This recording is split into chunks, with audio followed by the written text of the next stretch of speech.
If you were to follow Least Coast Radio on Twitter, you would have something in common with Amy Klobuchar, the Democratic senator from Minnesota. Jay Pork's podcast.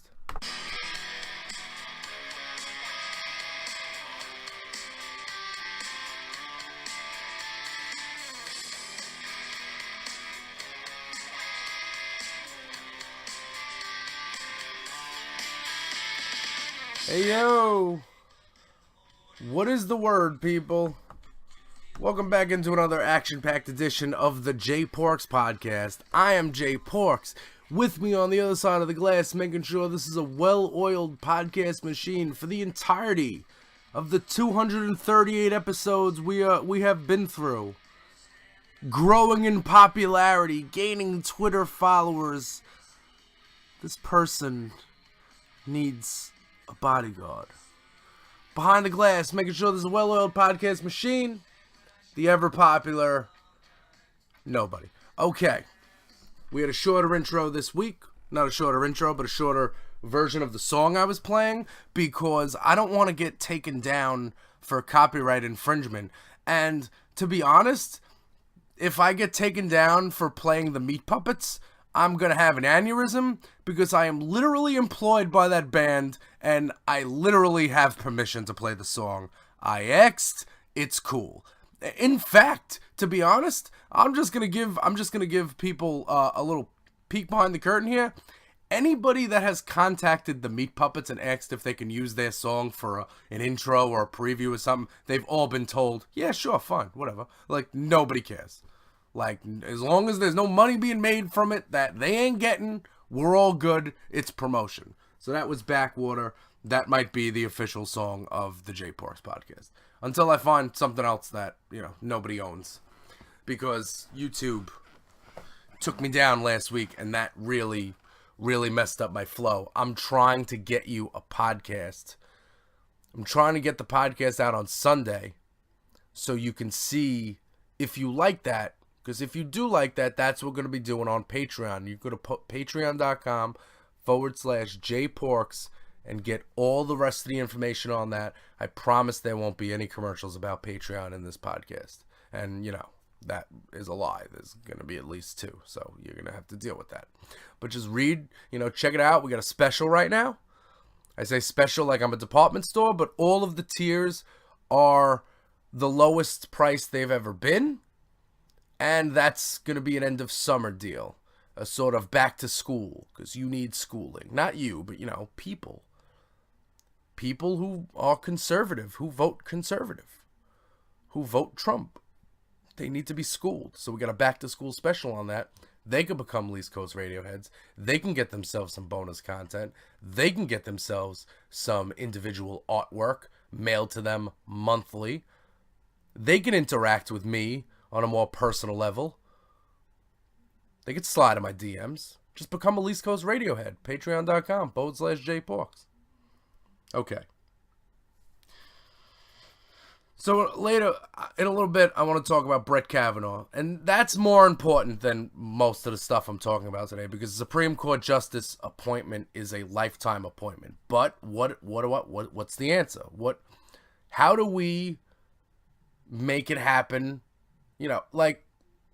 People always say, oh, how does my vote count? Well, listen, it starts locally. It starts at a local level.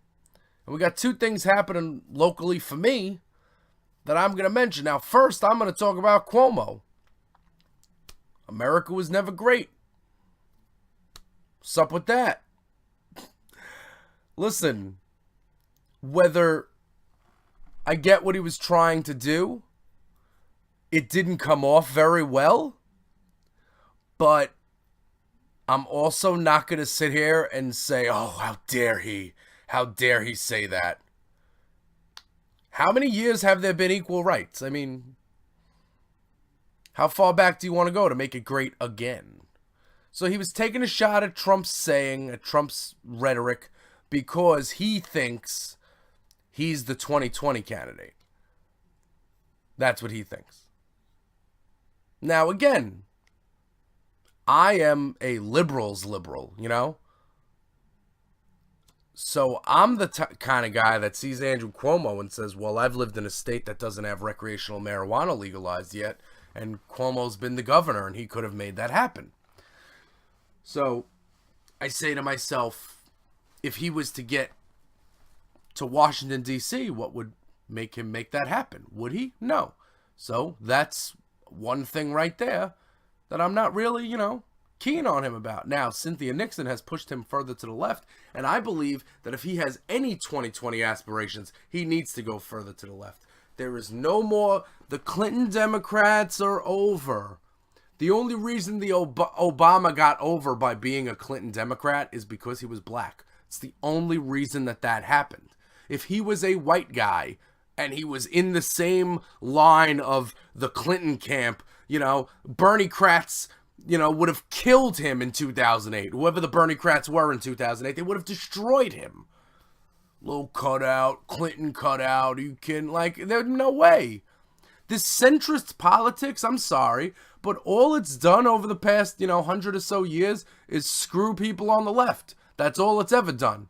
Somehow, some way, rules always get circumvented, and the Republicans always get to push their idiotic ideologies on us, and we never get to get anything going. In the past, 10 years? What'd we get? So the left got gay marriage. I mean, Kavanaugh is not a fan of it, and if he gets on the Supreme Court, will probably adversely affect gay marriage. But I'm just saying that as a left, that's one thing we got. All these states with legal pot, nobody from the Justice Department has come out and said that it's cool. No one has said, hey, don't worry, we're not going to come bust down your store. There's always a chance they can come bust down the store. That could be a thing. So it all starts on a local level. And you have to support people. You can't just see a soundbite and think that that's my guy. I've seen Cuomo's commercials for his primary because he's running against Cynthia Nixon, who, I like Cynthia Nixon. She's probably down 50 points in the polls. I mean, Cuomo said America was never great, and he probably lost 2 points in the polls. I mean, in all seriousness. But I do think Cynthia Nixon has a political future. I'm just not sure if it's the governor of New York in 2018. It's not that I'm not sure. It's that I'm quite sure. But Cuomo needs to really move further to the left. And if moving further to the left means he's going to say outlandish stuff to just jab at Trump, I'll be on board with that. But the only problem is you have to understand that that America was never great soundbite is going to be in all of the Republican campaign ads. They are going to show you that ad over and over and over again. They're going to show you that soundbite. But all the political operatives on MSNBC this week, on MSNBC, I mean, it's the news channel I watch, I'm sorry. But everyone like Chris Matthews had on, they all said the best part about this is that this is be the worst he does. He's a very skilled politician. So let's hope that, well, I mean, I don't want him to fail. You know what I'm saying? If he's the Democratic option for 2020, I'm not going to go vote right in Bernie Sanders. You know what I'm saying? I'm not a moron. But all right, that's a little strong. I'm just going to vote for people on the ballot is what I'm saying. I didn't mean to say that. Certain people might get mad at that. Because that's the thing. Because Bernie Kratz are on the left too. We shouldn't have all this Democrat on Democrat crime. It doesn't help anybody. So for anybody who considers themselves a liberal, a Democrat, ignore what Cuomo said. Who cares? NYU is giving free tuition to med students. I'm going to say that again. Medical school at NYU is tuition free. Cuomo's the governor of the state that has that school that is doing that. So just relax. We have to start. If you know what, if Democrats, if liberals are gonna take back power, we gotta start acting like Republicans, and that means when we do some shit, we gotta ignore it. And obviously, I'm not being 100% serious here. You might listen to that and say, "Oh, this guy's a fucking whack job." I'm obviously, exaggerating a little bit here. But, I mean, America was never that great. It was an offhand comment. He's starting, his commercials for governor are not for governor. They're for president. He's like, Cuomo taking on Trump. That's cool, but you're running against Cynthia Nixon in a primary, and then some Republican who, does he even have a Republican opponent? In the general for the gubernatorial? Does he even have an opponent? I don't think so. I'm not sure. If he does, we never heard of him or her. So, I mean, all his commercials are taking on Trump. So, he's gearing up for that. I'm just saying that he better introduce some... If he wants the support of Least Coast Radio and a lot of people out there on the left who don't like this whole center movement, I think New York needs to start making moves towards this recreational marijuana. Tax, regulate, and put back into the state and the city. You have people on street corners making money untaxed. You know what I'm saying? You could easily just sell that in stores and tax it. Instead of electronic cigarettes. You could sell, oil cartridges, live resin. And I mean, how many times? I mean, listen, to be honest, I'm going to be honest with you. I've spoken to people in my family, older people who I thought were, who are, liberal, but, school teachers and stuff, and, they all look at me when I say, pot should be legal, they're like, yeah, duh. Huh? What? There are so many people that are okay with pot being legal, and trust me, it would have a positive effect on the economic landscape of America, and all I hear from Republicans is about the economy. You want to talk about the economy, you don't want to talk about the deficit anymore, but you want to talk about the economy. You want the economy to do really good? Tax and regulate. Tax and regulate. So that's Andrew Cuomo. Legalize pot if you want a chance of getting on that 2020 Dem ticket. That's it. America was never that great. Yeah, fair. I get what he's doing. Let's also go to another thing that really happened this week that people are going nuts over. Again, this Alexandria Ocasio-Cortez, right? She's a firebrand now, man. Democratic socialist. Ooh, she's the boogeyman now. She's the new Nancy Pelosi. Hillary's finally faded away. The Republicans were smart. They found someone that wasn't a fucking grandma to pick on, They're like, okay, we're going to get her. She took out Joe Crowley, and we're going to paint her as the future of the Democratic Party. And she has socialist next to her name. And she does wacky things like bar the press from public town halls. Now, listen. I don't know ethically, not ethically, but was that a good idea? Was that a bad idea? It depends. If she was in a competitive race, it would be a bad idea. But she, to my knowledge, she represents Queens and some of the Bronx. And she's not only a Democrat, she's not only a freaking Hispanic, but she upset Joe Crowley, who was he had to run a primary in a decade. The competitive race was the primary. They're not voting for Republicans in that district. Are you joking? So she's basically bulletproof. She has that seat. I know she's technically not, and like Hillary was supposed to be the president and all that stuff, but like, I mean, she would really have to kill somebody, you know, or say something really stupid like, you know, America was never great, or something like that. No, but like, she's got, you know, and Tom Perez said she's the shining star of the Democratic Party, and I get what that is. And again, it goes to what I was saying earlier. Bernie-crats, other liberals who aren't Bernie-crats, we're still all liberals. And at the end of the day, we got to vote for the liberal person on the ballot. We can't be writing in people until we get some power. Then we can get some power and we could say, hey, let's change how these elections work. Why don't we make election day on a weekend when people aren't working? Why don't we make it a national holiday?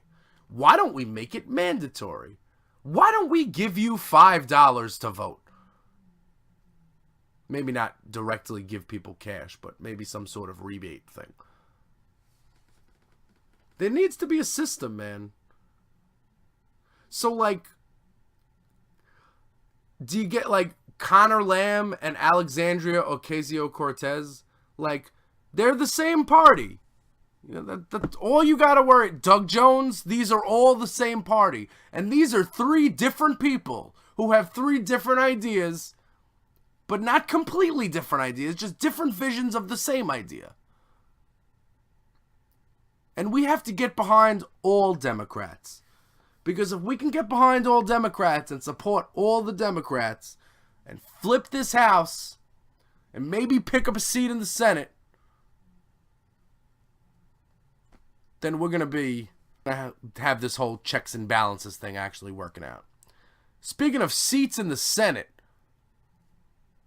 you know, before we go to break really fast and get into... Actually, I have an interesting thread about Brett Kavanaugh coming up. That's actually... It's before the thread count. So it's going to be... There's going to be a thread. It's going to be Kavanaugh, me talking about Kavanaugh. Then we're going to go to another break and do the thread count. But, you know, let me just say. I have 413 followers on Twitter, give or take. 414. I've worked hard on that. I'm proud of that number. I like having 400 people who read my stuff. I know it's not a lot, but whatever. I like it. Now, my most famous follower, the follower who I have who follows me, who I say, wow, that's pretty crazy that person follows me, is Kennedy from, you know, she's on Fox Business, but she was, when I was a kid and I turned on MTV, Kennedy was there with the thick glasses, you know, introducing the next brand new cool video, like, you know, the new hotness or whatever. You know, on 120 Minutes with Matt Pinfield and all that stuff, interviewing Sonic Youth and stuff, and Jane's Addiction, like, it's just so cool. She was on MTV, and she follows me on Twitter. Well, you know who follows Least Coast Radio on Twitter? Amy Klobuchar. And there's a blue check there. I looked. What is that? Isn't that crazy? So there's one. I got one of the 100 senators following me. One down, 99 to go. We're gonna affect some policy. We finna affect some policy right here. Oh yeah. No, but seriously, Amy, Miss Klobuchar, thank you for following me. And if you're down with legal pot, you should get in the Dem primary for 2020. And if not, just focus on this November and helping progressive candidates get elected. And as Democrats, can we all collectively agree that Alexandria Ocasio-Cortez is maybe not the worst thing that's ever happened to society? Maybe she's not Satan. Maybe she's just new wave of Dem candidates. And Dem candidates gonna win. Let's get a break. And we'll come. When will we come? Back after this. Jay Porks here. And I know I've been a little busy on this East Coast radio stuff. Talking about resist, remove, and recreational. But I gotta tell you about one more thing.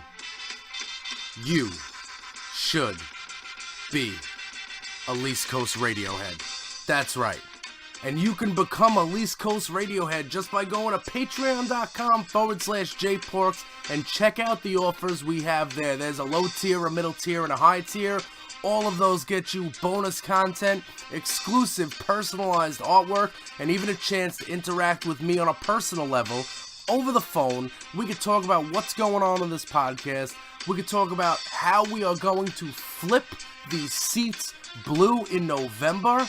And we are going to vote like this is our final election, because it might be. Patreon.com/JPorks. Become a East Coast Radiohead and join the resistance.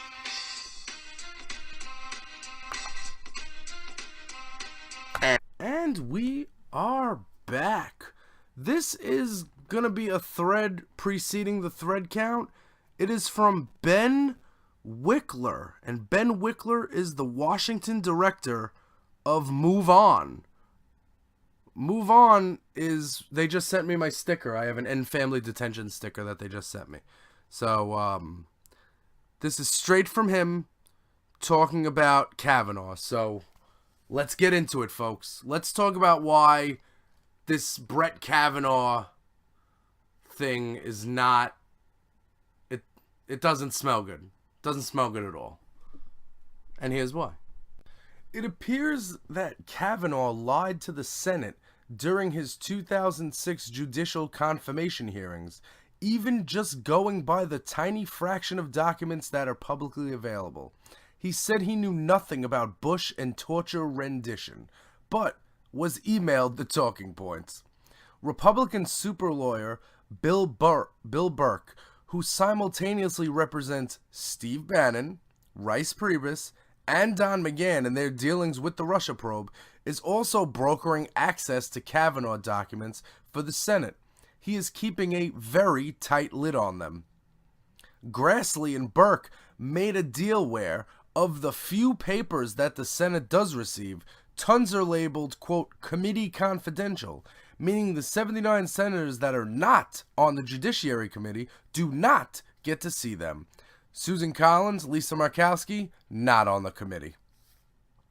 The committee confidential documents contain more evidence that Kavanaugh, under oath, said things that weren't true when, after serving in W's White House, he went through confirmation hearings for a federal judgeship. Perjury? I don't know. Profoundly concerning? For darn sure.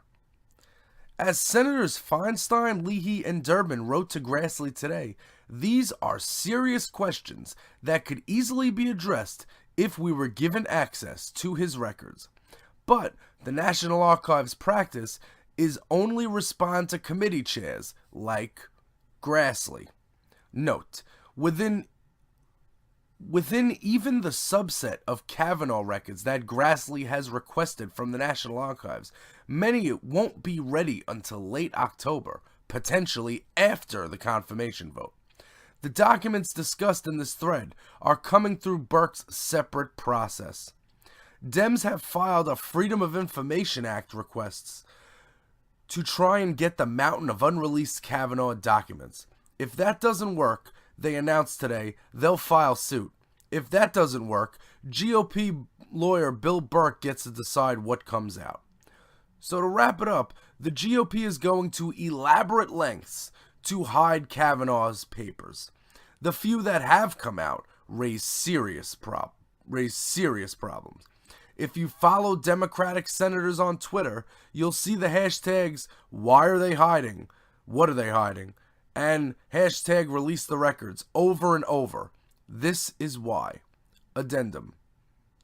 There's a video here that sums it up.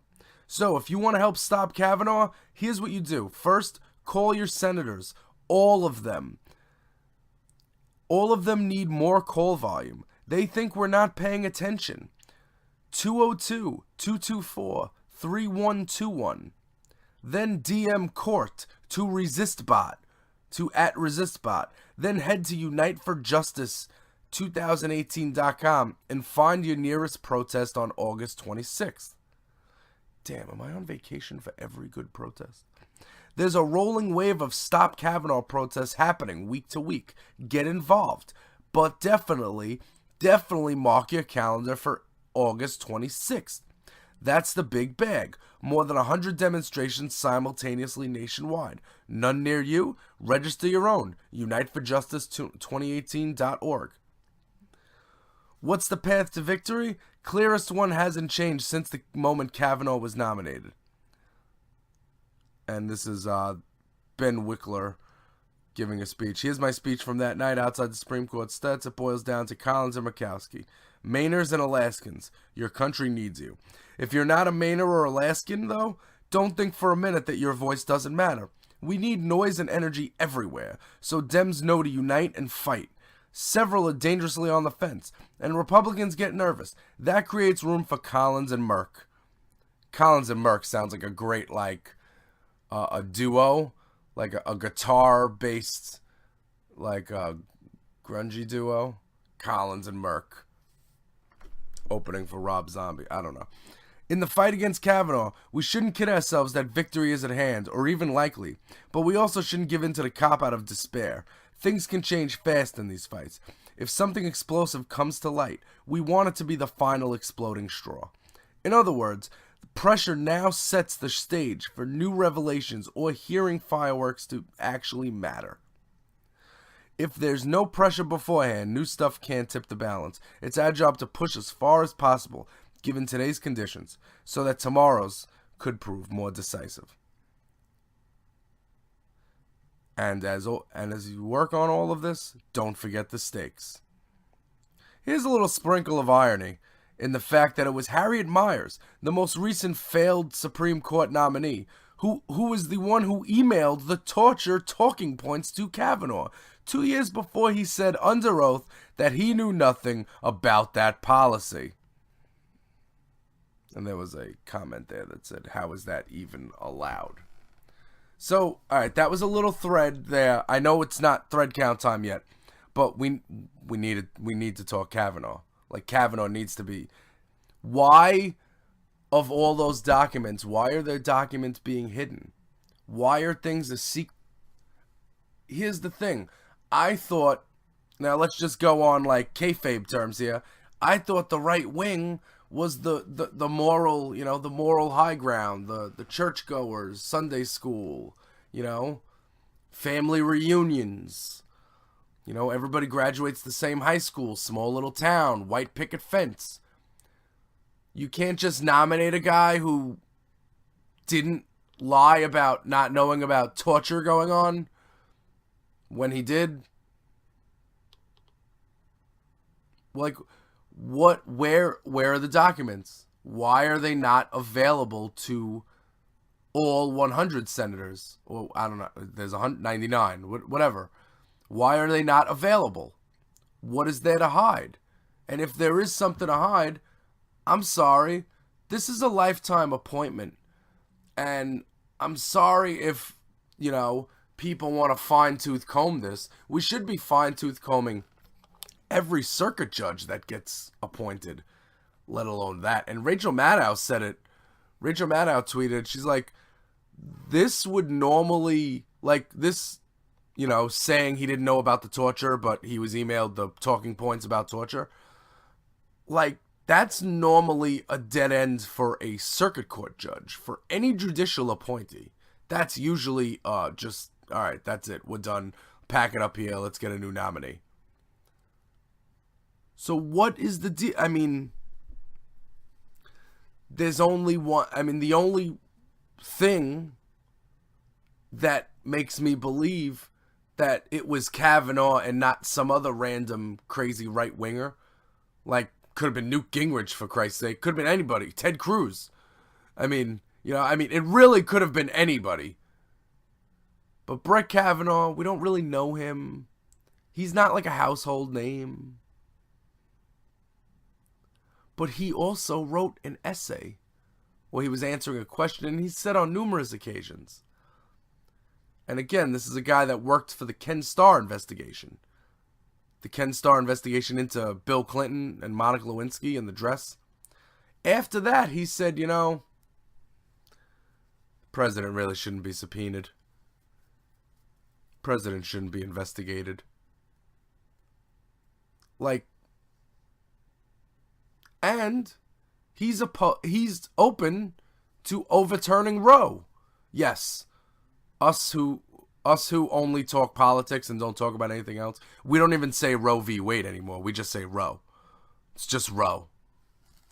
Well, I'm bringing that into the lexicon. Well, I'm not bringing it. I'm bringing it into your lexicon, listeners of the Jay Parks podcast and Least Coast Radio. For the least heard voices.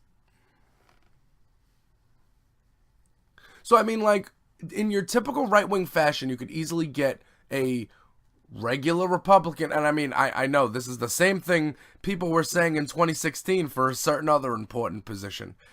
Why can't we get a regular Republican in there? I don't know. But you had to get the guy that's going to, take a bullet for Trump on the Supreme Court.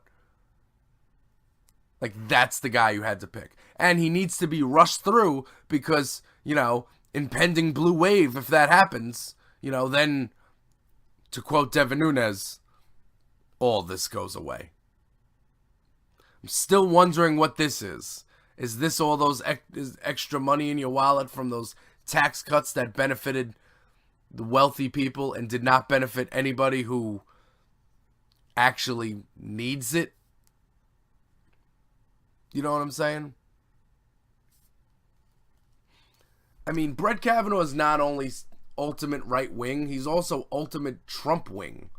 He's also not gonna let, because that this Mueller subpoena is gonna go to the Supreme Court. They are going to need, if anything, just because Mueller's team is probably sitting around saying, taking bets on how many lies he can tell without even asking him a question.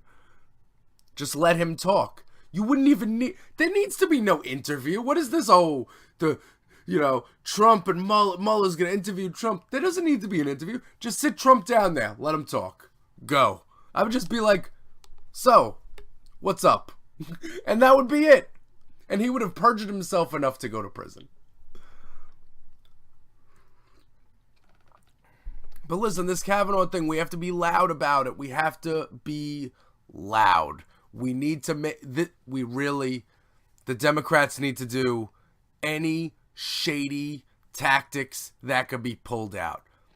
I'm talking don't show up for the roll call. They can't take a vote if you guys don't show up. It's petty and it's something that doesn't happen, but the Tea Party would do that to you. The Republicans shut down the government because Obama tried to give people health care.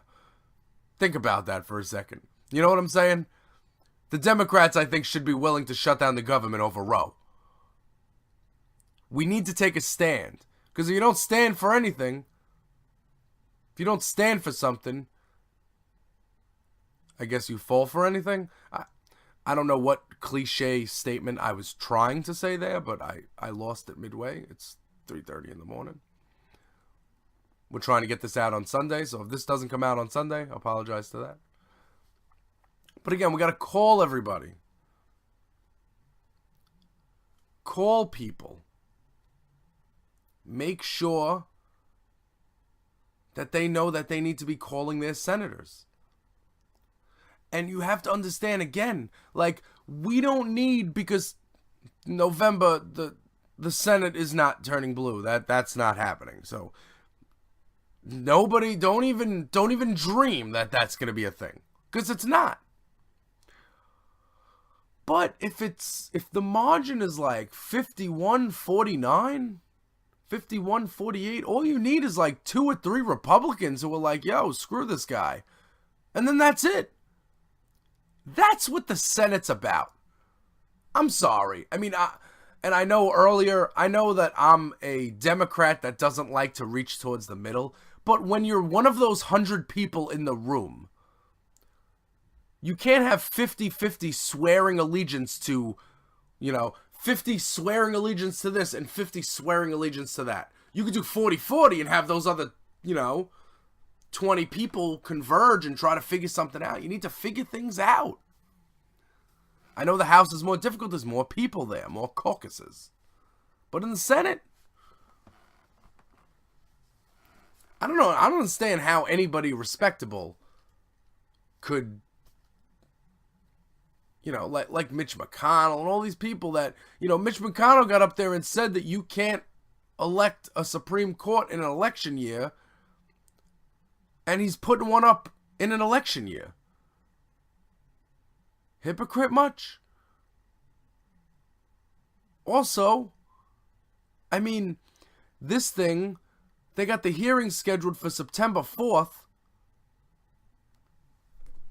If they don't get those documents, then that hearing is pointless. Why are we having a hearing? Who's on the Judiciary Committee? Look out, because that's going to be big. Listen, hopefully it doesn't even get there. Hopefully, they find some, that expel this guy from even being a nominee. But let's just say they don't. Listen, Democrats asking questions on that Judiciary Committee, they are going to be watched by a lot of us left-voting people. And we're going to see who's really hitting it hard and making people accountable for things they said. Like when they said that they didn't know about torture, and they did know about torture. They were emailed talking points about torture from the last person to not get Supreme Court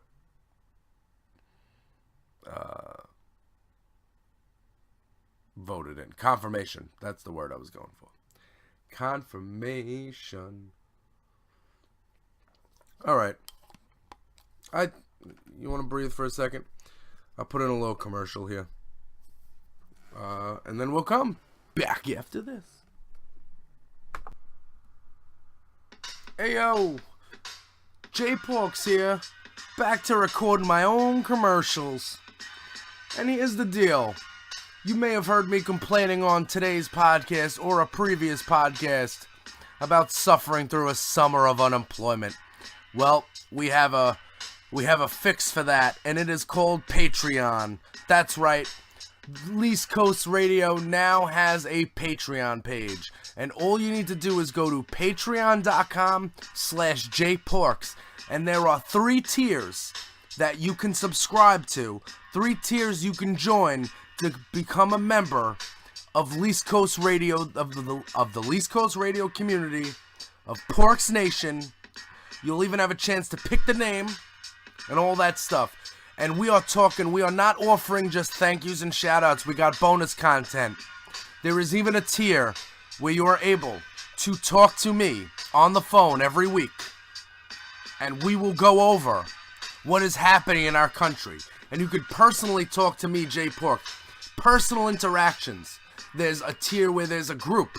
You can join a group, and you could affect where the podcast goes that week. I need a community. I need help. Not necessarily money, but I need people to be helping me out. So therefore, that's why I created a East Coast Radio Patreon. Not to be confused with a GoFundMe or a Kickstarter. This is not me with my handout. I have bonus content. Bonus content to offer you. I have tons of it. I have tons of time, and I want to give it to you. All you need to do is join us on Patreon. Become a Patreon. Patreon.com/jporks. Look for the East Coast Radio Patreon page. You'll see me. You'll see me with a microphone and dies in your house next to the name. You'll see that. So just go hit us on Patreon. You will get a thank you. I will know that, and you will have a lot to do with what goes down on the J Porks podcast and everything concerned with East Coast Radio. It's going to be a big year for us. 2018. Let's get it done. I think it's about that time. Let's get into another edition of the Thread Count.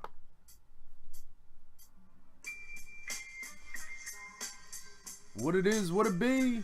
It's me, J Porks, coming at you with another action-packed edition of the Thread Count here on the J Porks podcast. If you're not familiar with the Thread Count is, let me explain to you. See, I get a lot of information from Twitter. Not bots on Twitter, but smart people on Twitter. People who I suggest you should also follow too. People like the lovely Dr. Denna Grayson. People like Eric Garland. People like John Scheindler. People like Greg Oliar. People like Miley McHugh. People like Alias Vaughn.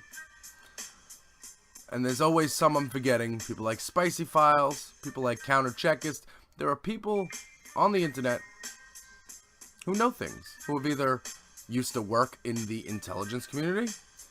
Used to, be in, political circles. Used to be political operatives. Still are political operatives. Some are just people that are smarter than me. But I found out that going through threads about things and informing you about what is really happening is a lot better than me reading to you a very plain, very boring Washington Post article. So here we go. Yesterday, Dr. Denna Grayson is back. She's got some news on Elliot Brody. We're going to go Brody or Brody? I'm going Brody. The I is after the O. Elliot Brody, the top GOP fundraiser and convicted felon, is under criminal investigation for allegedly trying to sell his influence with the Trump administration to foreign officials for tens of millions of dollars. And that's according to the Washington Post. Breaking it down, Brody's shady dealing with Saudi Arabia and the UAE were previously reported. Now, Brody is being probed for his shady dealings with China and former Malaysian officials. Brody is being investigated for allegedly developing a plan to persuade the Trump government to extradite a Chinese dissident back to China, a move sought by the Chinese president, the same guy Trump chillaxed with at Mar-a-Lago. So, Brody, quite the character. Convicted felon, top GOP fundraiser, why isn't this headline news? Paid off former playmate to have abortion, alleged Saudi UAE agent. Brody is being probed for his and his wife's attempt to make a $75 million deal with Malaysian Joholo. If DOJ ended its investigation of 1MDB, a Malaysian government fund, former Malaysian Prime Minister implicated for embezzling billions of dollars from the fund. Here's the kicker. Brody peddled influence via money donations, of course, throughout the GOP, who literally must be freaking out right now. Brody's partner in alleged crime, George Nader, another convicted felon for pedophilia-related crimes, is cooperating with federal prosecutors. DOJ's Public Integrity Section probes political and government corruption. And the DOJ's Political Integrity the DOJ's Public Integrity Section have sought documents related to Brody's business dealings, including dealings about Brody's work on behalf of and interactions with Chinese and Malaysian officials. As part of their efforts, prosecutors have subpoenaed casino magnate Steve Wynn, the former RNC finance chairman and longtime Trump friend, for copies of records and communications related to Brody. Now it's clear why Trump has had his recent meltdown. No, I don't know if it's clear. Now there's at least 2 RNC finance chairs implicated in federal criminal investigations. Brody and, of course, you probably forgot the other one, Michael Cohen. How is this not headline news? Not to forget the third RNC chair, Steve Wynn, has been subpoenaed for his interactions with convicted felon Brody. Brody alleged criminal nexus stretches far and wide and could implicate Trump and the GOP beyond shady ties to the Middle East and also to Russia. Brody's alleged efforts to push for the Chinese dissident's extradition came after Wynn separately helped deliver a message from the Xi government seeking to have the dissident returned to China. Wynn, who has contacts with Chinese officials because of his business interests in Macau, hand-delivered a letter to Trump seeking Gu's deportation, the Chinese dissident. Brody also has ties with Rick Gates, the man who allegedly laundered foreign money into Brody's GOP political dark money groups. And Rick Gates is cooperating, as you know, by our constant coverage of the Mueller trial. Brody's under investigation, Flynn and Gates rolled, Cohen is near certain to cut a deal, and Wynn is cooperating with a federal probe. Plus Manafort, Stone, too many for 280 characters, face likely indictment. No wonder Team Traitor is freaking out. P.S. If this all sounds like organized crime, that's because it's all organized crime. And Mueller has been investigating the global mafia for many years. She actually said global mob. The global mob for many years. So, we're peddling influence here. Remember Michael Cohen had shell companies? Turn the mic back towards me. Remember Michael Cohen had shell companies? AT&T, Novartis. And basically what he was doing was selling influence. He was basically saying, listen, I can get you, I can talk to Trump for you. And by the way, just gonna, for those not keeping score at home, for those that don't have, the book of, the legal book of laws in front of them, let me just tell you that selling political access for money it's not kosher. It's against the law. It's not like shady. It's like you're not allowed. It's unethical. And it's illegal. And that's so. RNC finance chair was Michael Cohen. Didn't work out so well. Elliot Brody's the one that got the abortion. Michael Cohen had him so there was another NDA not involving Trump that Elliot Brody had an abortion or something. He paid for his mistress's abortion and he gave her like $1 million allegedly to go away, basically. And Steve Wynn is your third guy.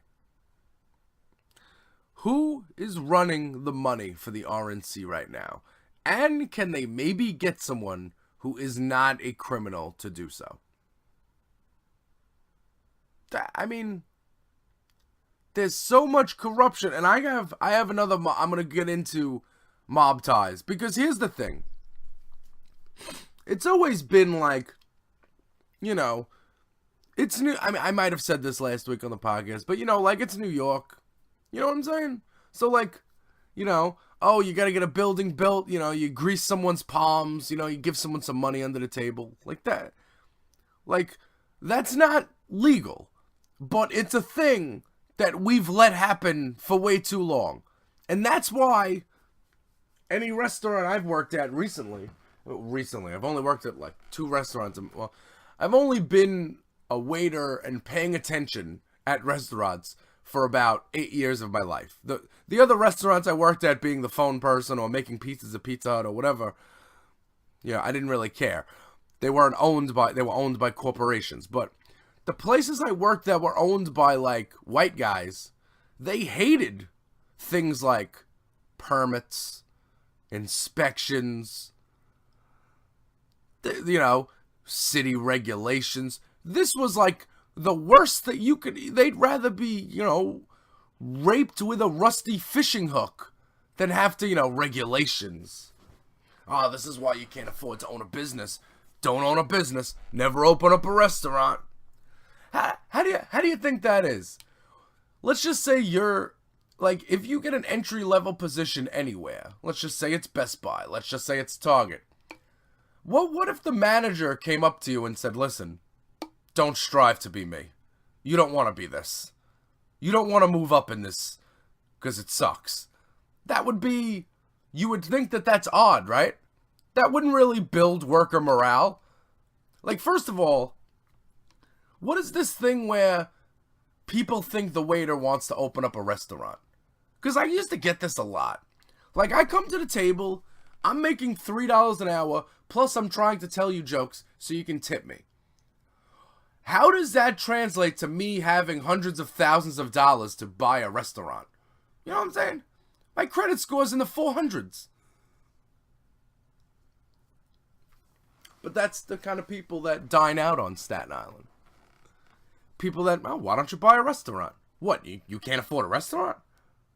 If you can't afford a restaurant, what can you afford? How are you living your life?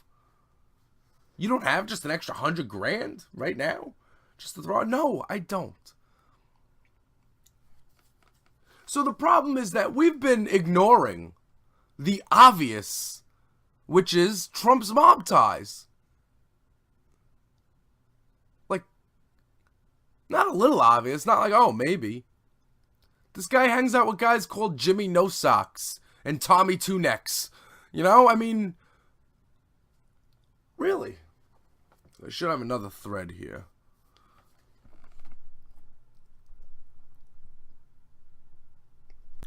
Alright, so I've got another thread here. And this is somebody who this is somebody new on the thread count. This is from at Sarah Danner Dukic. Sarah Danner Dukic. She is a mom, she's a human being, an entrepreneur, performing arts and production consultant, microblogs in her own moments, and her views are her own. Okay. This is, and guys, I am going to, in this one, there are articles to click, so I might be clicking articles to, so give me a second here. Let's talk about the beginning, because what we're experiencing right now isn't something that started in 2016. It started decades ago. There's more to this that I will post later, but for now, read and absorb all of this. In 1985, Trump is reportedly apoplectic when he loses a bid to redevelop the Coliseum at Columbus Circle to Salomon Brothers-backed Mort Zuckerman. And that's a Vanity Fair article that they're linking up to there.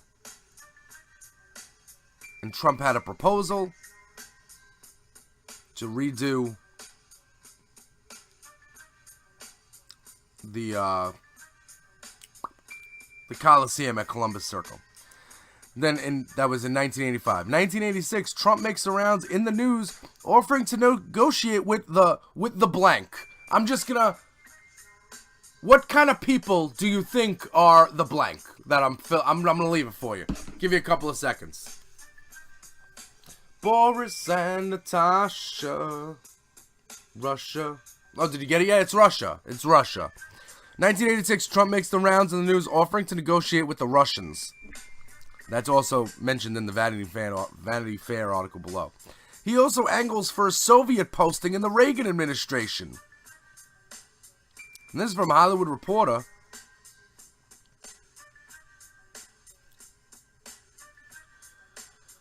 He met with Mikhail Gorbachev, seeking information about the USSR's new leader and revealing plans to ask Ronald Reagan to post him to Moscow. Post him to Moscow? When is that? That's 87? 87, Trump makes his first visit to Russia. 1987. And the KGB almost certainly made the trip happen. It was 1984 and General Vladimir Alexandrovich Kuchevich, no chance, had a problem. The general occupied one of the KGB's most exalted posts. He was head of the first chief directorate, the prestigious KGB arm responsible for gathering foreign intelligence.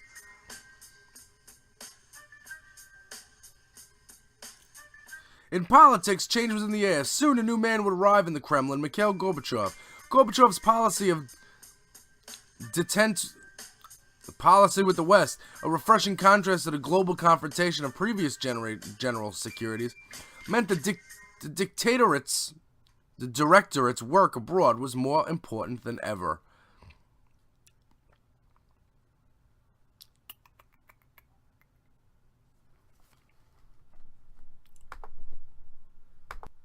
Alright, so there's a memo here. This is the same article from Politico about Trump's first trip to the USSR, the then USSR. There was a memo dated February 1st, 1984 that was to be destroyed as soon as its contents had been read. It said that despite improvements in information gathering, the KGB has not had great success in operations against the main adversary, and the main adversary, of course, is America. One solution was to make wider use of the, quote, facilities of friendly intelligence services, for example, Czechoslovakian or Eastern German spy network. And further in, quote, this is in a memo that was distributed to the KGB February 1, 1984. Further improvement in operational work with agents calls for fuller and wider utilization of confidential and special unofficial contacts. These should be acquired chiefly among prominent figures in politics and society, and important representatives of business and science. These should not only supply valuable information, but also actively influence a country's foreign policy, quote, in a direction of advantage to the USSR. So to be clear, the KGB is sending out a memo. They're trying to befriend people who are active in politics and who are prominent in politics and society, business and science, and they want those people to not only supply valuable information, but they want them to actively influence a country's foreign policy in a direction of an advantage to the USSR. Basically, they're trying to find famous people who will, who will help not their country, but the USSR for some reason. Then there were, of course, different stages of recruitment. Typically, a case officer would invite a target to lunch. The target would be classified as an unofficial contact. If the target appeared responsive, it was rarely she, would be promoted to subject of deep study. Or the Russian word for it that I'm not even trying to pronounce. The officer would build up a file, supplemented by official and covert material that might include readouts from conversations obtained through bugging by the KGB's technical team. The KGB also distributed a secret personality questionnaire, advising case officers what to look for in a successful recruitment operation. This is important. In April 1985, this was updated for prominent figures in the West. The directorate's aim was to draw the target, quote, into some form of collaboration with us. This could be, quote, as an agent, or confidential, or special, or unofficial contact. The form demanded basic details: name, profession, family situation, material circumstances. There were other questions too. What was the likelihood that the, quote, subject could come to power, in parentheses, occupy the post of president or prime minister? And an assessment of personality. For example, are pride, arrogance, egoism, ambition, or vanity among the subject's natural characteristics? The most revealing section concerns compromise. The document asks for compromising information about a subject, including illegal acts in financial and commercial affairs, intrigues, speculation, bribes, graft, and exploitation of his position to enrich himself. Let's just say that to all the people in the back. That's using exploitation of his position to enrich himself, plus any other information that would compromise the subject before the country's authorities and the general public. Naturally, the KGB could exploit this by threatening disclosure. Finally, his attitude towards women is also of interest. The document wanted to know: is he in the habit of having affairs with women on the side? When did the KGB open up a file on Donald Trump? We don't know, but the Eastern Bloc Security Service Records suggest that this may have been as early as 1977. That was the year when Trump married Ivana, the 28-year-old model from Czechoslovakia. She was a citizen of a communist country. She was therefore of interest to both the Czech intelligence service and the STB, and to the CIA and the FBI.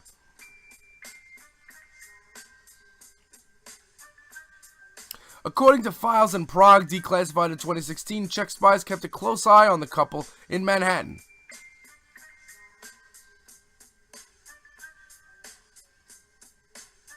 So, okay.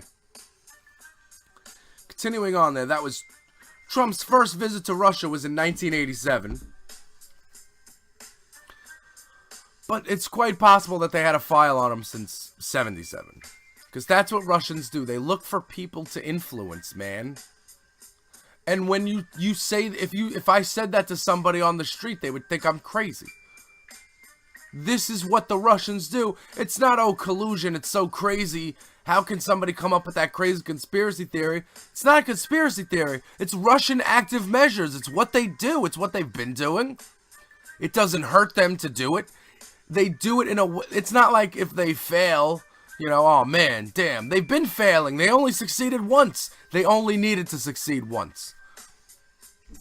So I'm continuing on with Sarah Dane Dukik's thread here. In 1988, after blabbing about being a self-appointed negotiator for Russia and then visiting Russia, he starts making noise about a presidential run. Does that sequence of events sound familiar to you? And it links up to the clip of him on Oprah. We all remember that clip. October 5th, 1989, Trump tries and fails to buy American Airlines. American Airlines retains Salomon Brothers and Goldman Sachs to guide them in negotiations. January 1990, Salomon Brothers advises institutional clients to sell bonds issued for Trump Castle Casino in Atlantic City. 1991, almost $1 billion in debt, Trump's Atlantic City Casino declares bankruptcy. Trump's lenders opted not to force Trump into personal bankruptcy because they were reluctant to confront Trump in bankruptcy court, where they would face years of delay and massive legal expenses. In the end, lenders said they feared they would recover less money in bankruptcy than they could by striking compromises with Trump. So to recap, when he started prattling about being a negotiator for Russia, getting himself a post in Russia, and then visited Russia, he was on the verge of bankruptcy to the tune of almost $1 billion. At which point, he thought running for president might be a great idea.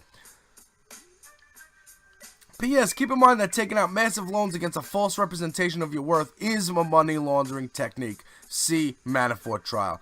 Perhaps Trump's long-documented obsession with the press, his net worth, has less to do with his ego and more to do with that. And there's an explainer on money laundering here, which I don't need to go into for you. Yeah. This guy, they've had a file on him since he married Ivanka. But you people think it's weird that a couple of Russians can go on Facebook and influence an election. We talk about, I swear, listen, there are some people, again, it's Staten Island, it's North Texas. 6 out of 10 voted for Trump here, which is less than I thought it would be, but there is active measures going on here. I got a friend who wants to know, he's like, what's up with Russia? Why do we keep talking about Russia? Well, because they interfered in our election. Yeah, but if we want to be friends with Russia, if America and Russia stand next to each other, nobody's taking us on in the world. I got news for you. If America stands next to America, nobody's taking on us in the world. We don't need anybody else. We are America. We are the superpower. We don't need to be teammates with Russia. Especially when we didn't even ask them to be on our team. They decided to walk on and join our team without anyone knowing. And it's not our team. It's the Russian team. Because I'm a patriot. I may dislike my government, but I love my country. And I want Americans to decide elections. I want Americans to decide policy. And I want Americans to decide how long they should be spending on social media without having to talk to a psychotherapist about the cause and effects on the millennial brain and social media. Sick of reading articles about going through a phone break. I took a break from my phone for a week. It was harder than I thought. Yeah, I would think it would be. Phone's kind of important. It is not a witch hunt. So that interesting thread that I just read from Sarah I don't want to say her name wrong. We'll go Sarah Danner. From Sarah Danner points out an interesting parallel between the late 80s and 2010-11. Trump loses money, decides, maybe I'll run for president. Who here, I mean, how many people, if you want to, open up a business and become an entrepreneur because you want to make money, you want to, open up a restaurant, open up a clothing store, something. If you want to invest money. But, when is running for president been a thing where, I can get rich off that? No, I've never heard that before. I get that you make money afterwards. It's how the job goes. You have the title of being a president, so you can go make speeches and stuff. And they pay you. Yes. And that's not illegal. I'm sorry. I'm sorry that being paid for speeches isn't illegal. You might not like it, but it's better than being a Russian fucking cutout, okay? It's not their equal. It's not that. I hear one more person tell me that argument. Oh, a lesser of two evils. Hillary would have been doing the same thing. Yeah, sure. Sure she would have. First of all, not first of all, but Hillary wouldn't have been doing anything, right? She would have had a Republican House and a Republican Senate. And we would have had no chance of taking the House back. Because they'd be investigating Benghazi again for the 16th time. Instead of actually looking into a foreign power, having a cutout run for president and win. Not really win, but somehow weave their way through the Electoral College through scams and ads and false news. Really is disgusting and appalling. So the mob ties aren't 2016. Goes back to the 80s. He was over there saying that he's going to represent the U.S. for Reagan. Did anybody ask Reagan?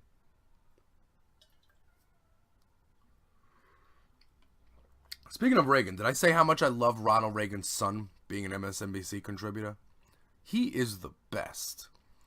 He's on the board for the Freedom from Religion Foundation. Phenomenal. We're going to continue on with the thread count, but I dropped my phone. I just want to get to one more quick thing on the thread count really fast. This is from Spicy Files. I may have covered this, I may have glossed over this earlier, but I mentioned on Dies in Your House on Friday that George Papadopoulos was trying to get out of his plea agreement. Well, he didn't. And here's the scoop. Mueller has suggested that he get 6 months in jail. 0 to 6 months in jail. The defendant's crime was serious and caused damage to the government's investigation into Russian interference in the 2016 presidential election. I'm reading straight from the government's sentencing memorandum right here. The government guidelines range from 0 to 6 months. The defendant's crime was serious and damage to the Russian interference in the 2016 presidential election. The defendant lied in order to conceal his contacts with Russians and Russian intermediaries during the campaign and made false statements to investigators on January 27, 2017, early in the investigation, when key investigative decisions, including who to interview and when, were being made. The defendant was explicitly notified of the seriousness of the ongoing investigation and was told he may have important information to provide. He was warned that lying to investigators was a federal offense and it could get him in trouble. Instead of telling the truth, however, the defendant repeatedly lied throughout the interview in order to conceal the timing and significance of the information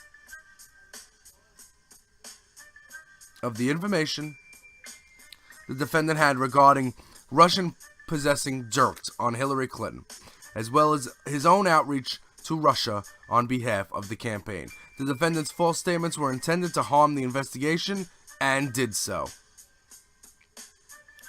So there's that. So George Papadopoulos cooperated, and he's still going to jail. He fucked up real bad. And that's from, if you follow Spicy Files on Twitter, at Spicy Files, it's a lot of documents, but he or she will break them down for you with 18 cups of coffee on the side. Alright. What else is going on this week? And since recording that in that thread count there, George Papadopoulos has tweeted, tick, tick, tick. What's up with people under investigation who like to tweet? You know what I'm saying? I don't. It doesn't. It doesn't compute with me. Okay. So we've gone local. Let's go to the national distraction that is the Omarosa tapes. Now again, I'm not sitting here and breaking down tapes. I'm sharing my theory of what I think of the situation. And I think the situation is that there is some actual collusion between the White House and Omarosa to bury big stories like a possible Manafort guilty verdict, like taking away the security clearances of patriots, of honorable people, just for spite. I think, the tariffs backfiring.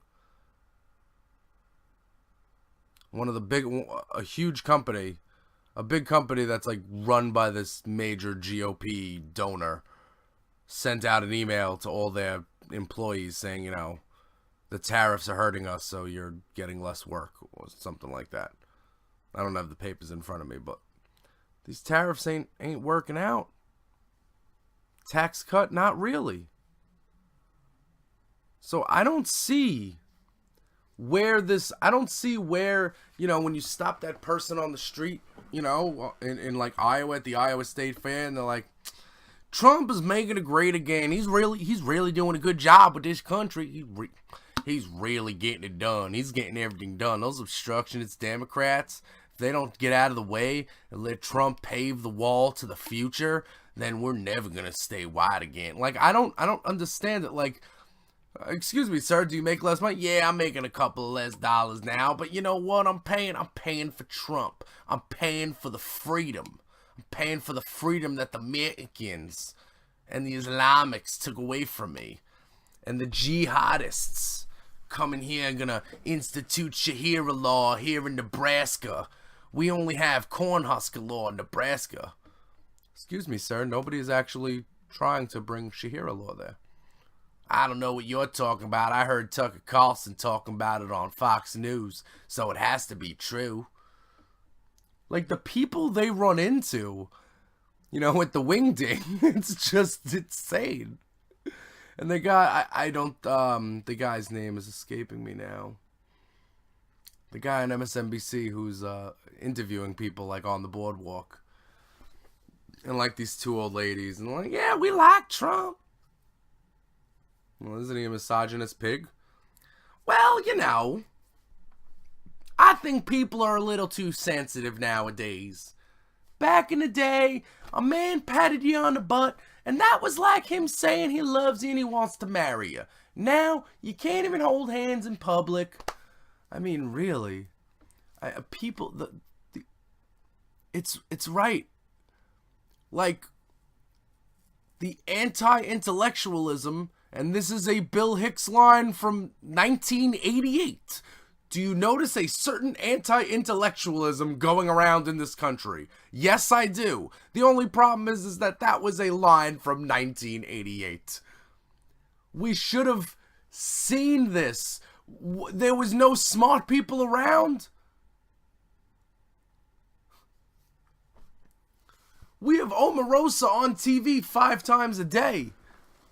When there's actual corruption going on in our government, major corruption at all levels, a chaotic White House, foreign relations fucked, the American farmer fucked, unions fucked. I mean, what's next? Are they going to tax apple pie and baseball and Chevys? Well, I think they are taxing Chevys. I'm not sure. They're taxing some cars. Tariffing cars. Whatever. I don't need to know the exact terminology. The point is that as the mainstream media got caught up in 2016 with ratings, and MSNBC did the same thing, and and I'm going to say this again, if I didn't say it already, I've been talking a while. I love Ari Melber, right? But there is no reason to have Steve Bannon on. I don't want this whole, and I'm somebody that feels that sunlight is the best disinfectant. Like, that's why you dox Nazis on the internet, you get them fired from their job. Disinfect it. But I don't need to see Steve Bannon on television. What, you think he's telling me? You think he's telling America? You think he's sharing with the MSNBC audience his actual strategy and secrets into how Republicans would try to maintain control of the House and Senate? Why would he do that? Why would he divulge his plan?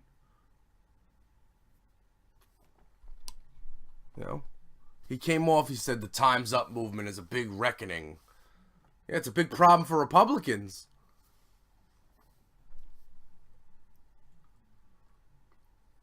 So I love Ari. I love MSNBC, but I did not tune into Ari Melber interviewing Steve Bannon on The Last Word. Because, I deal with enough people that hate Jews in my regular life, and I don't need to deal with more people that hate Jews on television. I don't need to watch them spew their Jew hatred towards me.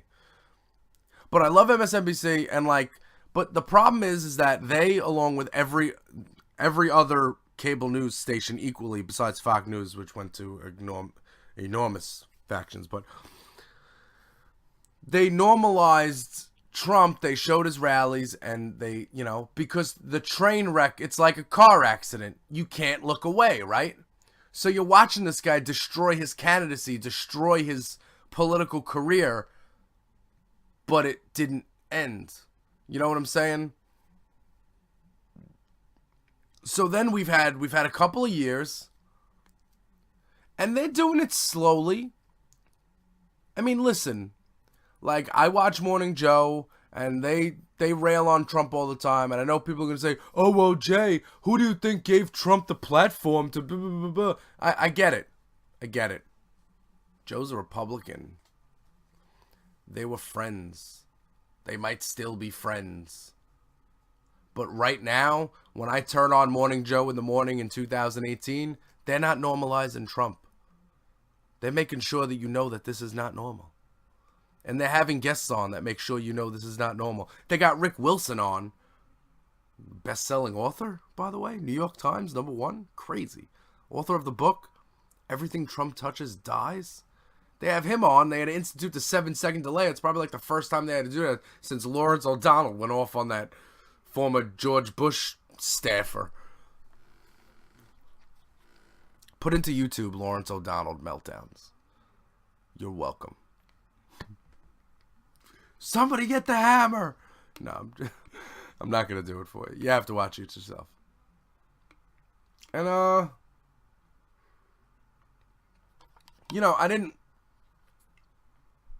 I don't want to give it too much credence. It's not... Removing Alex Jones from social media platforms is not a violation of the First Amendment. The First Amendment means that you can say things and not be thrown in jail. Like, for instance, in Russia, they don't have amendments. They might have amendments, but they're not the same amendments we have, and they don't follow laws in Russia. They follow Putin's way. If you're a newspaper reporter or a punk rock band named Pussy Riot, if you have negative things to say about the regime, about Putin, about people in power, they throw you in jail. Now, you might say, Jay, they don't do that. They can't just do that. What do you... They can't just do that? They don't have freedom of the press over there. They don't have people documenting things unbiasedly. They have Russia Today. It's the major news station in Russia, and it's run by the Russian government. Do you think they're telling you an unbiased opinion about things? So just like when you turn on Sean Hannity, do you think Sean Hannity is going to give you an honest opinion about things when right after his show, he's going to call Trump and tuck him into bed and read him a little night-night story about the three little pigs and how the last guy's house was made of bricks and that's what the wall should be made out of? These are just questions.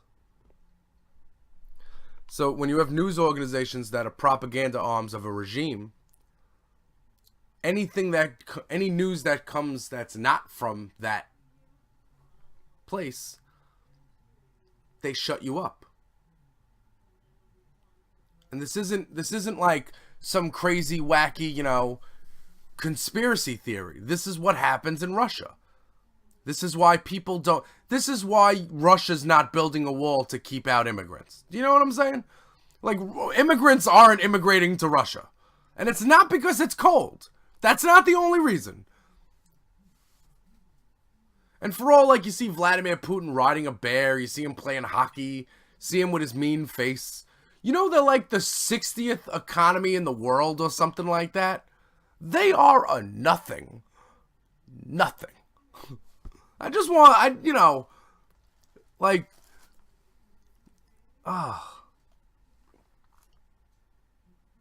So, when social media sites like Facebook take Alex Jones down, that's not a violation of his First Amendment rights. That's like having somebody in your house who you don't like what they're saying. You tell them to leave your house. They don't go to jail. They're just not in your house anymore. Facebook's a private company. I don't know if it's private or it's a company. You can't just put whatever you want on there. And besides, Alex Jones is over there talking about telling his fans to gather up their rifles and get ready for, God knows what. Somebody tell Alex Jones that the Republicans have all three branches of government. And they're in power. No one's coming to take anything. What are you, afraid of David Hogg? And Alexandria Ocasio-Cortez? They needed new enemies. Because grandmas Hillary Clinton and Nancy Pelosi were defeated. Alright. Love, peace, and hair grease. But before I get up on out of here, I'm going to give you the list of websites you need to go to help keep me in business. First of all, go to patreon.com/JPorks. Those specials on the tiers, the lower prices, are only going to be available until the end of this month. So I need you, if you want to get in on the cheap, get yourself some bonus content, get yourself some exclusive artwork, and get yourself personal input on the show, and that includes calling me on the phone. That's right. And, of course, shout-outs and stuff. And, okay. And ConcertConfessions.com. That's where you're going to get all your live music news and reviews for the fans, by the fans. Up on there is Ghoul. at Velvet Jones? Is that the name of the venue? That's a cool name for a venue, man. Anyway, Ghoul, for those who, for those who don't get Guar, I guess. No, I'm joking. The pictures are awesome. Some good stuff, and you should check it out. Also up there is... Where did I just go? Oh, Rob Zombie, Marilyn Manson, where I got raped by the security guard. Not raped, I know. Just slightly sexually molested. Because the guy definitely thought I had contraband on me. And didn't find any contraband on me. And then as soon as I got in the concert, I lit my contraband and inhaled it and exhaled it. Because it's a rock concert, not freaking Sunday school. Live music news and reviews for the fans, by the fans. Also, AndyDarer.com. That's where you get all your Dare Network podcasting needs, whether that's the flagship show, The Andy Darer Show, or the smooth, sultry tones of the J Porks podcast. You can find that at AndyDarer.com. And let me just tell you a little something. Here's how it goes. The J Porks podcast is scheduled to come out on the Dare Network on Monday evenings. Correct? If you sign up for Patreon, you will be able to get the podcast one day early on Sunday evening. That's right. I promise you that you will be able to get the podcast early if you sign up for Patreon. If you notice the J Porks podcast maybe this week, maybe last week, showing up on East Coast Radio on Sunday, never fear, it is still going to be on the Dare Network on Monday. I'm just trying to, we're experimenting, we're going to get some people on Patreon, and then we're going to be able to, it's not going to be on the East Coast Radio channel, it will just be exclusively on Patreon for our East Coast Radio heads. Again, it is very important that you become a East Coast Radio head, because this is our future, man. Like, November is coming, and we really, really, really need to combine all of our efforts and get these wacky Republicans out of power, man. We need to. On all platforms, all channels, everywhere. This is not the time to ignore politics.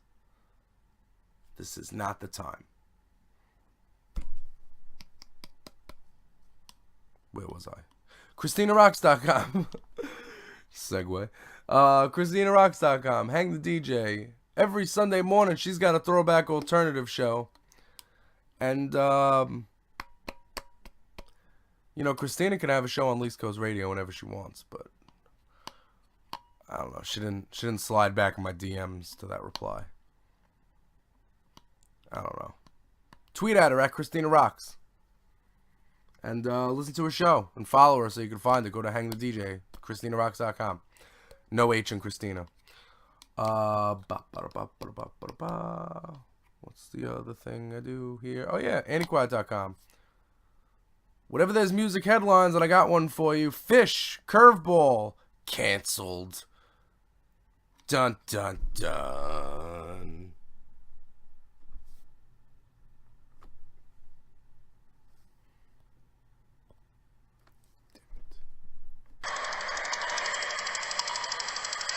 In case you missed it, a major bummer for about 30,000 fans of the band Fish.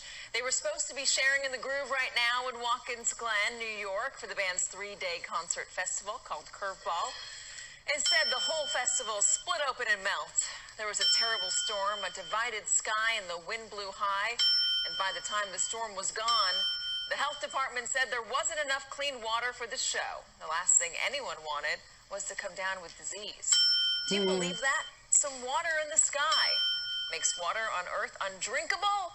The band was already in Watkins Glen. Locals were cheering. We're glad, glad, glad that you've arrived. And the band was about to take the stage for a sound check when authorities said, don't take another step. Sadly, Fish had to tell everyone this has all been wonderful, but now I'm on my way.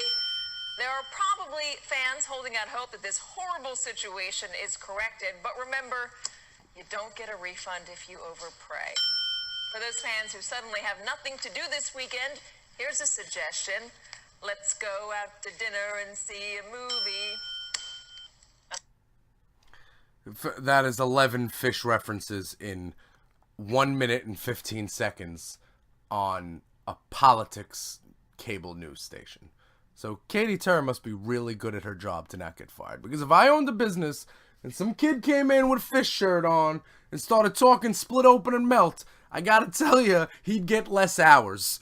I'm just saying. So, Fish canceled their festival Curveball. That's a music headline, and when there are music headlines, they are powered by Antiquiet. Antiquiet.com is your source for quality. Till next week, folks. Wacky Weed and Warren Zevon. We have to resist. We have to remove. And we gotta fight for recreational.